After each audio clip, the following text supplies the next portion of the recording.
Yo, what's up mga tropa pips? Welcome back to my vlog at magandang araw po sa inyong lahat. At naglabas na nga po ng kanyang statement etong si Dasabi Filipino lawyer. At ito po ang nilalaman ng kanyang pahayag, statement. Noong 2014 to 2017, at a time na bago pa lang ang online legal forums, I worked behind the scenes to help expose certain scams inside the system. Gumamit ako ng operative name for security. Noong 2017, nabaliktad ang sitwasyon, I was publicly linked to a controversy I did not control. Pinahiya sa media at mula noon, bawat kaparehong modus ay automatic na kinakabit sa akin kahit wala akong kinalaman. Minawin ko ito. I was never convicted of any crime. Yun ang importante, no? Ang sinasabing warrant mula Mandaluyong ay may maraming pangalan at wala ni isang lehitimo o legal na pangalan po ang nakasaad. Sa ilalim ng Article 3, Section 2 ng 1987 Constitution at Rule 126, Section 4 ng Rules of Court, ang warrant ay dapat partikular na tumutukoy sa taong aarestuhin. Kung wala ang pangalan mo, hindi ikaw ang subject ng warrant. Period. Isa pa, hindi dapat pinamamahagi o pinapakita ang warrant sa mga taong walang kinalaman sa kaso. Ang maling paglabas o paggamit nito ay maaaring may pananagutan sa ilalim ng Data Privacy Act. 9 years later, I am still correcting a recycled narrative. Ngayon, malinaw ang buhay ko, legitimate work, family responsibilities, breeding dogs, special projects, at legal drafting when asked. Ayun, yung pala ang kanyang ginagawa ngayon. Okay, patuloy pa natin. Wala akong access, authority o control sa anumang record na ginagamit para iugnay ako sa kung ano-anong scam. My involvement in recent matters is about closure and accountability, not drama. Redemption ito, hindi revenge. Judge me but what I do now, not by stories that refuse to die, lalo na kung ang istorya ay galing sa isang lihitimong kriminal na nagtatago sa pangalang Marcos. Hindi ako ang dapat na tinutugis ninyo. I will answer in the court of law, not here, not to Norman Mangusin. Manood po kayo ng interview ni Ian. Isa siyang biktima ni Norman Mangusin tonight at 7 p.m. Yes, magkakasama kami ngayon. Sa mga nagbigay ng benefit of the doubt, salamat. Sa mga huhusga, walang problema yan. Pero maging mapanuri, hindi lahat ng nakikita ninyo ay totoo. Ayun. At ito po, itong pahayag na ito ni Sabi, nawala na dun sa kanyang Facebook page, hindi na natin makita. Medyo marami yung mga post niya na binura. Ngayon, tingin ko, yun na yung pag-amin na si Susan Yance at etong si Sabi ay iisa. Hindi naman niya sinabi kung siya po ay nakagraduate ng abugas siya. Hindi niya sinabi kung siya nakapasa sa board exam, di ba? So, mananatili na lamang na Sabi na lang ang aking itatawag sa kanya para kasi hindi pa naman niya sinasabi kung talaga bang siya abogado or hindi. Ngayon, nag-live po siya. At meron po siyang mga nilinaw na mga bagay-bagay. Ngayon, kasi ako gusto ko malaman kung ano ang stand dito ni Makagago, kaya chinat ko siya kagabi. At kaninang umaga lamang siya nakapag-reply. Medyo late ko na siya na-chat at nung reply niya kanina, wala namang masama sa kanyang ini-reply. At ang kanyang ini-reply ay okay, salamat bro. Oo, ayos 'yan. Huwag bibitawan. Yun na po ang reply niya. Ang akin pong chat, pagaling ka boss, nakausap mo pa ba si Sabi? Yun po. Malinaw nga po doon sa sinabi ni Sabi na magkakasama nga daw po sila at meron pong post. Kanina lamang nakita ko si Ian ay sinasabi niya, pinapaalam niya na siya ay nakapag-interview na with Makagago. At si Makagago, meron ding post at sinasabi nga ni Makagago na matindi nga daw po ang mga revelasyon ni Ian. So bukas ng gabi daw po ito maia-upload. Kasi medyo medyo kung mamayang gabi alas 7, naku, matagal lang edit ni ni Tol. Ayun, medyo matagal mag-edit kapag mabusisi, magaling mag-edit yung editor ni ni MG, hindi naman katulad ng editor ni Kulaong yun na bara-bara. ah, si MG tingin ko matikuloso sa kanyang mga video, dapat talaga perfect. Nakita niyo naman kung gaano kaganda ang intro ng season 3 kagabi. So bukas ng gabi pa po ang susunod na na upload interview ni Ian. Ngayon, pakinggan po natin itong pahayag ni Attorney Sabi sa kanyang video. At bigyan natin na reaction. At ang iisang goal ay ang tuluyang mawala si Mangusin sa internet. Well, I take full responsibility kung somewhat natuon sa akin yung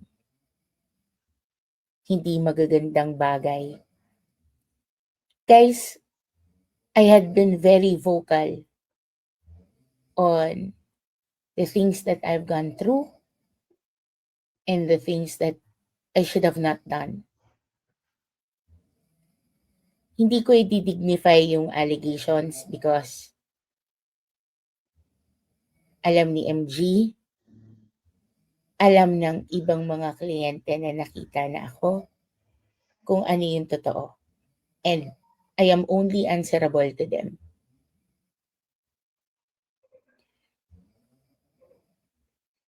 There were photos. There was even a warrant of arrest that was posted online. You must take note that the warrant of arrest does not have my name on it and has multiple other names that I have not heard of.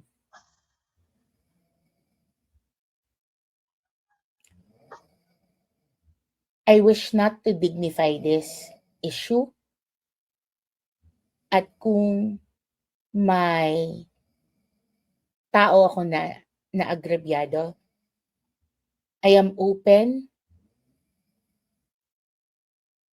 para sa demandahan. So they can file lawsuits against me and I will face it head on nang walang takot.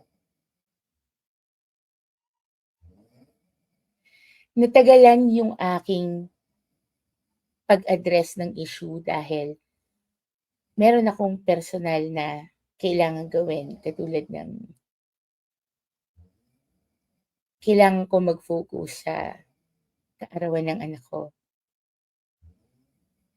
Pangalawa, I have to consult people. Handlers ko, principals ko.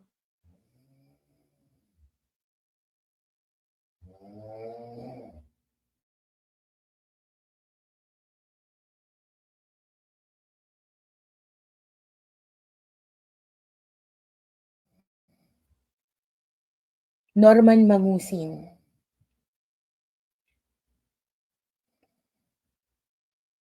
Huwag mong ilihis ang sitwasyon at ang mga pagkakataon. Hindi katulad mo, hindi ako convicted.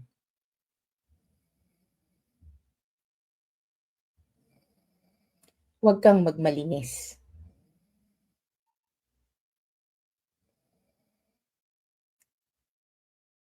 Malaki pagkakaiba kasi nun di ba? Si Kulaong, alam natin na convict yan sa anti-alias law Ayaw niyang aminin. Ngayon, kung si Attorney Sabi ay hindi convicted, so ibig sabihin na ano na 'yon, na-dismiss yung kaso, na-acquit siya, at kasi yung kaso niya, large scale estafa, alam ko non-bailable yun eh. Pero nasa laya si Attorney Sabi, so ibig sabihin, di ba, dismiss, at hindi siya, siguro hindi napatunayan na siya ay nagkasala doon sa kaso, di ba? Hindi katulad ni Norman. Talagang ano yan, talagang hayag na hayag na si Norman ay convicted sa anti-alias. Panoodin ninyo ang interview ni Makagago WhatsApp Man kay Ian. Hindi ko lang sigurado kung kailan ito i-e-ere, baka mamayang gabi or baka sa susunod pa na araw. Pero the interview happened kanina at around 3 p.m. to 5 p.m. Right after that, MG and I were together in a meeting. Yun na lang muna ang sasabihin ko. At very productive yung naging meeting namin with some other people also. Again, sinasabi ko, kung may warrant of arrest, iserve ninyo para malaman ninyo kung makakalabas pa ba ako o hindi. Alright? Hindi ako natitinag sa ganyan lang. Hindi ako takot humarap sa tao. Hindi ako nagtatago. I am very visible. I drive my car. I eat out. I meet with friends. I meet with people. I have a driver's license. I have a red passport.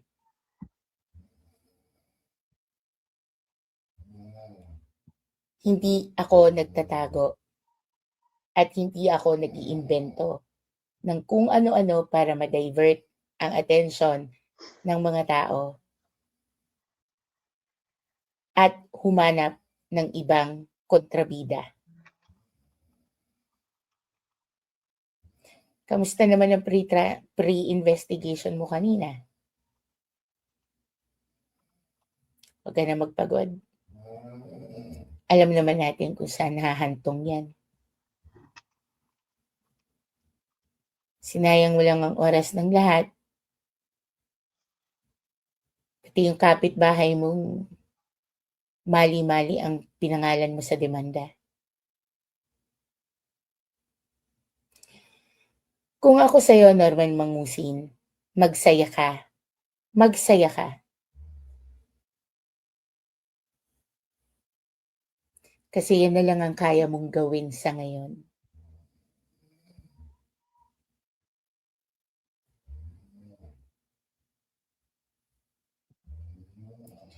Sa mga sumusuporta, sa mga followers, sa mga galit, kahit wala naman silang ambag sa naging sitwasyon, maraming salamat. Ginagawa niyo akong trending.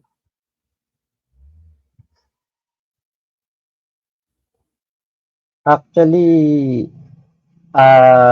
yan kasi isang way ng pagsikat.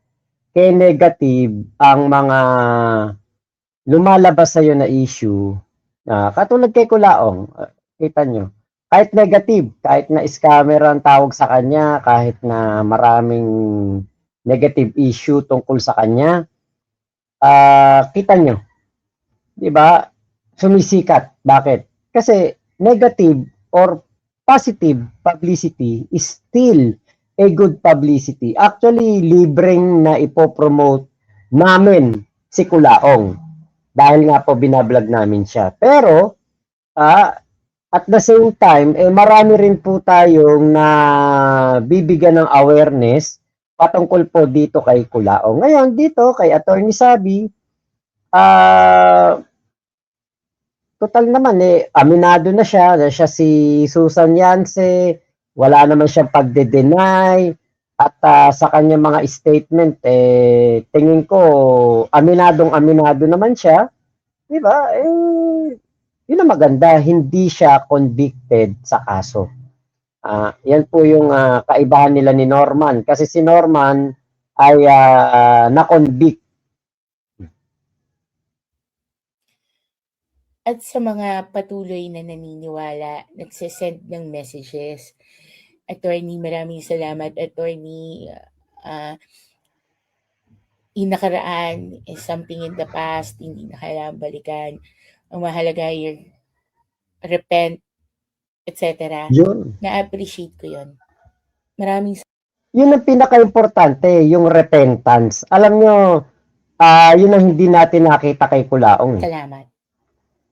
Kaya nga ako sabi ko, wala akong pake kung ano nakaraan ni Attorney Sabi kasi wala naman tayong alam kung ano ang kanyang tunay na buhay. Kung after ba ng balita na napanood natin sa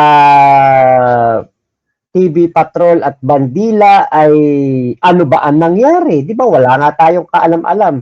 So, syempre, eto nga si Attorney Sabi, eto si Sabi ay, di ba, may repentance. Bakit? Dati, kung totoo yun yung mga binintang sa kanya, kung dati siya nambubudol daw, gumagamit ng identity ng ibang abogado, ngayon, 'di ba, nilalabanan niya si Kulaong. So yun lang yung maganda dito sa sitwasyon ni Sabi. Kung dati siguro nakagawa siya ng masama, repentance ang dapat sa isang tao. Actually, si Makagago, aminado siya, di ba? Kaya nga, lagi siya meron nakasulat dito sa damit niya, repent. Kasi yun nga yung kanyang advocacy. Yun yung kanyang nagawa na nakapag-repent siya, nagbago.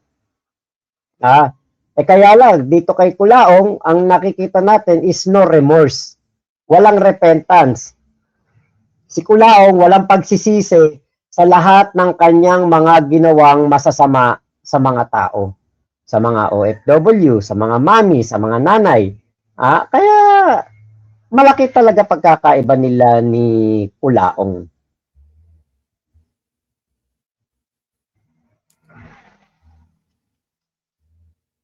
I was actually told not to make a statement. My handlers, people around me, they all said, it will die down in a day or two, in a week's time. But I owe this to the public. I owe this to my followers. I owe this to the 24,000 people na kahit nga sinasabi ko lagi, 10 lang ang kakampi ko dyan. I still owe this to them.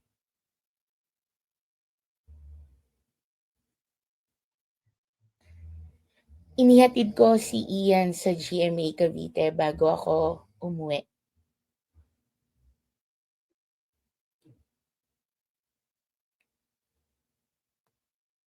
At hindi ko malilimutan yung sinabi nitong taong ito sa akin. Tatandaan niyo na ang taong to ay hindi ko kakilala, hindi ko kaibigan, hindi ko kaano-ano. Nung unang nagkita kami, nasa likod ako ng sasakyan at siya ang nasa harapan at binininan siyang wag akong titingnan. Pero kanina, mata sa mata, ngumiti sa akin si Ian at sinabing, maraming salamat po. Hindi niyo po ako tinanggihan nung humingi ako ng tulong sa inyo.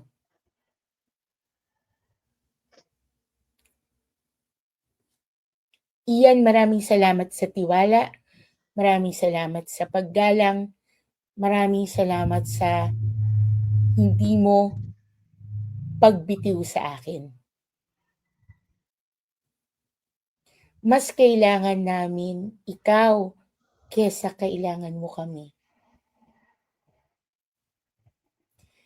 Ang mga sinabi mo, ang mga na-share mo sa amin kanina, ay ang mga bagay-bagay na hindi malalaman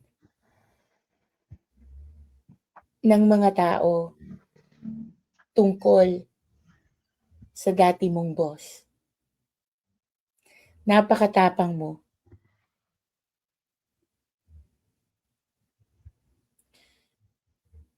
Sana may natutunan tayo sa lahat ng nangyaring ito.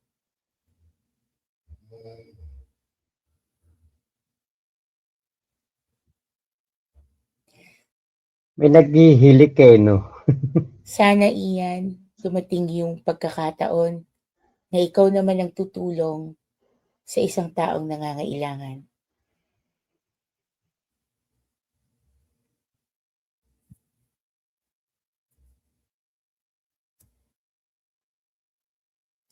Sa mga bagong kaibigan, sa dating kaibigan, sa mga handlers ko, sa mga boss ko, sa mga principal ko na pinaglingkuran ko ng mahabang panahon. Maraming salamat sa patuloy na tiwala at paggabay at pagmamahal sa akin.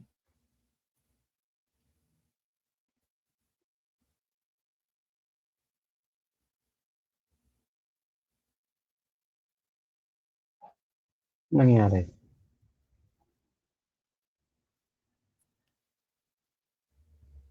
Mahaba yung post.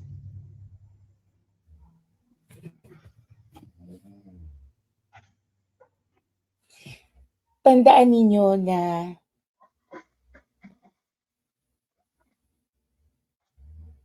hindi madaling magpakabuti. Pero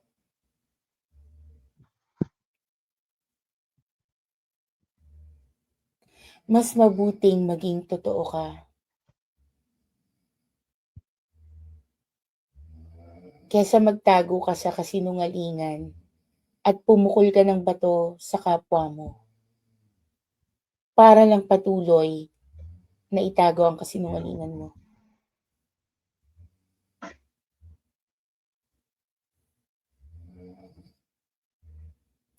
Hindi ka nanalo normal mangusin. Hindi. Pinatunayan mo lang kung anong klaseng tao ka.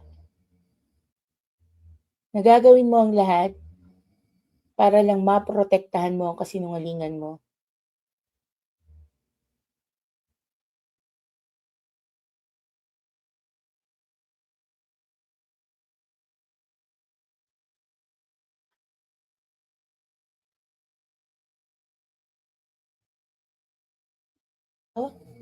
Sa pagtugis, patuloy tayo sa pagharap,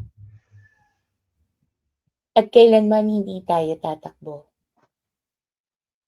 Dun sa mga subscribers na nagtatanong tungkol sa t-shirts, t-shirts will be out of production by Saturday, I was told. Kapag labas ng t-shirts, imi-mail yun kagad sa inyo.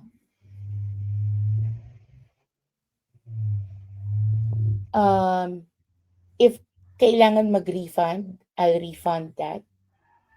Okay. Pero ilan lang naman yan na nagpilit na bumili. Kaya naman nating i-refund yan. Wala naman pong problema.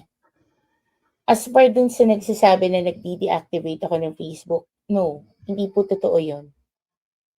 Hindi po totoo yun.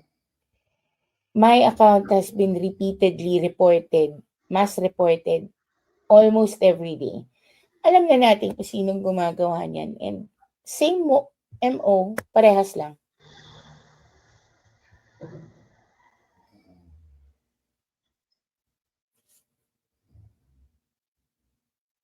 Yung sa mga taong Mag-message pa sa akin and all. Na-appreciate ko yan. Negative yan, awayin ako niyan, magpasalamat man yan. Sabi ko nga, engagement pa rin.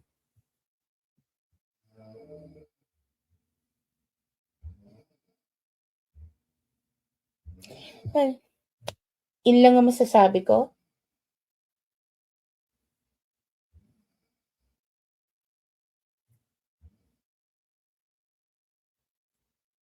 Brace yourself sa mga darating na araw. Maraming magandang mangyayari. Maniwala kayo sa akin. Maniwala kayo sa akin. At sa superstar ko, sabi ko sa'yo, pagdating sa social media handling, ikaw ang boss ko. Pagdating sa kaso na ito, pagdating sa paggabay na legal, salamat sa pakikinig sa akin. Ang mga nangyari ngayong gabi ay nagpapatunay ng kung gaano ako ka-loyal sa'yo at kung gaano ka ka-loyal sa akin. At naa-appreciate ko yun. Na-appreciate ko yun. MG. Maraming salamat for not giving up on me, for not judging me, and for asking relevant questions so that I can explain myself.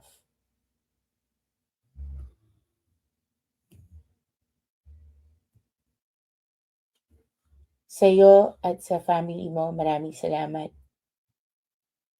Hanggang sa huli, katulad ng lagi nating sinasabi pag nag-uusap tayo.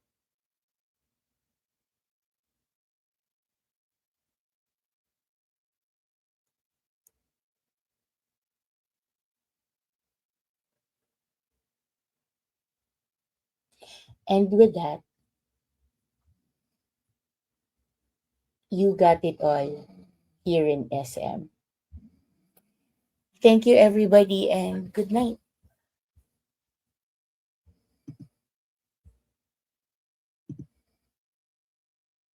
Ayun. So, doon na po nagtapos yung kanyang pahayag. Actually, marami po ang hindi convinced sa pahayag na ito ni Sabi. Marami po ang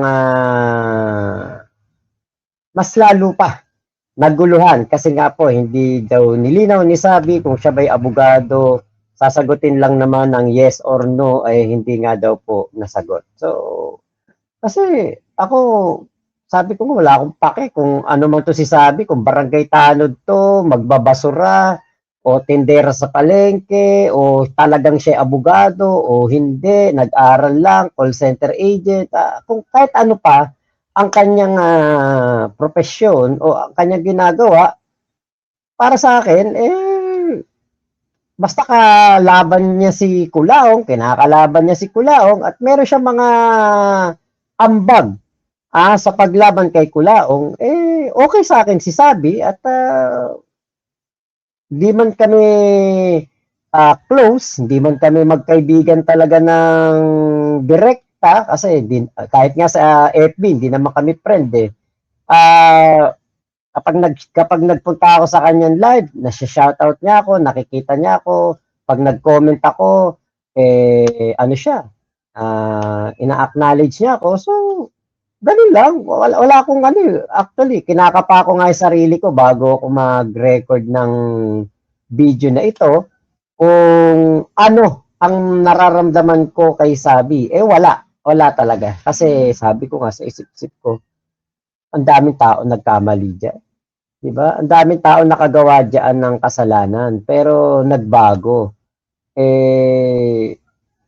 Bukod tangi naman si Kulaong, ang nakita natin na nakulong na't lahat, wala pong pagbabago. Kaya sabi ko, okay lang naman sa akin si Sabi. Hindi naman ako, kasi kunwari lang kunwari meron mga nag-research kasi ko hinahanap ko kung ano ba ang ano nito si Susan Yance. kung ano ba ang kanyang ginagawa. Meron tayo mga pinagtanungan, wala namang makitang warrant of arrest o kaso laban sa kanya. Wala po eh. Kaya sabi ko, kung ano man ang gawin ni Sabi, nasa kanya na yon. At kung ano man ang kanyang issue, labas naman yun kay Kulaong eh. Saka, hindi naman si MG ang nasira. Si Sabi siguro, baka nagkalamat, nagkaroon ng doubt ang mga tao sa kanya, kasi gano'n naman talaga eh. Merong hindi ka magugustuhan, merong magugustuhan ka. Di ba? So, parang nakabitin tayo kung ano ba talaga si Sabi, abogado ba o hindi. Pero kung ano man ang kanyang katotohanan, kung ano man ang kanyang gagawin soon, gagawin niya sa kanyang buhay, siya naman ang magdadala noon, di ba? Kung meron man siyang mga nagoyo noon, baka tapos na yung kaso, baka napagbayaran niya na, o baka binalik niya siguro yung pera, di ba? Pwedeng ganun eh. Kasi kapag sinearch mo naman yung Susan Yance, puro yun lang naman ang lalabas, wala namang iba. Hindi katulad, kapag sinearch mo Francis Leo Marcos o Norman Mangusin, napakaraming kaso na makikita. Kaya sabi ko nga, kung patuloy lang naman siguro si Sabi sa kanyang gagawin. Minsan namamali ako, natatawag ko pa rin siyang attorney, minsan naman natatawag ko pa rin siyang the Filipino Sabi lawyer, di ba? Si MG nga sabi nga ni MG, ang reply niya sa akin, salamat bro, oo, ayos yan, wag bibitawan.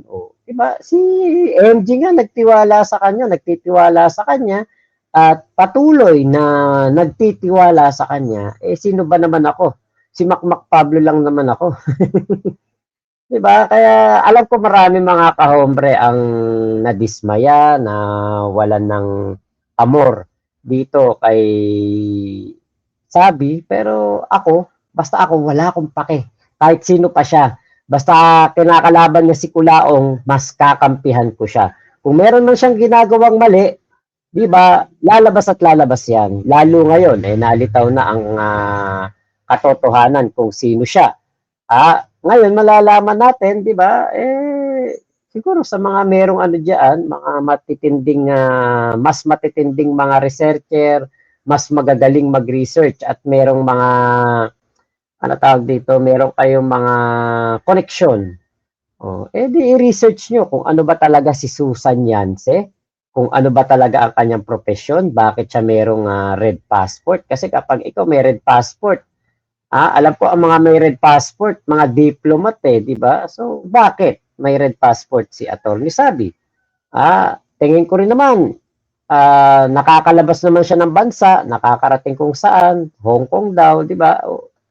Di ibig sabihin walang kasong malaki. Kasi may kasong malaki, katulad ni Norman, yung merong ganitong hold departure order active, yan yung mga hindi po makakalabas, mabibigat ang kaso, human trafficking. Ito si Atty. Sabi, Susan Yance, tingin ko walang ganon. So, kung ano man po yan, kung ano man ang issue kay Sabi, iwanan na lang siguro natin doon, di ba? Di ko alam kung matatapik pa natin to, kasi syempre marami pa rin naman na nagko-comment, marami pa rin nagtatanong, nag-uusisa kung ano nangyayari kay Sabi. Actually, dapat kagabi, magkasama kami magla-live ni Kuya Nasukir, kaya lang nawalan ako ng wifi, madaling araw na bumalik, di na ako nag-live, nakatulog na ako. Sabi ko, baka mamayang gabi, tuloy namin ni Kuya Nasukir, chat ko siya kung ano ang kanyang gustong ipahayag. Kasi merong ipapahayag si Kuya Nasukir patungkol kay Sabi. So, malalaman na lang po natin kung matuloy yan mamayang 10:00 ng gabi. Kung hindi man, kulaong time tayo, basta may signal naman at maayos ang signal natin, tayo nagpukulaong time kahit anong oras. So, maraming salamat po sa inyong pakikinig at maraming salamat kay Atty. Sabi sa kanyang pahayag. sa kanyang statement, laban lang sa buhay. Ang importante, nagbabago. Ang importante, may kumbaga alam kung ano na ang tama at mali. Kung makagawa man ng kasamaan, makagawa man ng makaagrabyado man ng tao, repentance, pagbawi, 'di ba, redemption, kung ano man ang tawag diyan, ang importante nagbabago. Yun po ang pinaka-importante sa taong gumagawa ng masama, nagbabago. So, ilaman po. Thank you. Ingat po kayo. Nasa mapanig kayo ng mundo. Huwag kayong magpapabudol kay kulaong. So, ilaman po. Bye-bye. Salamat.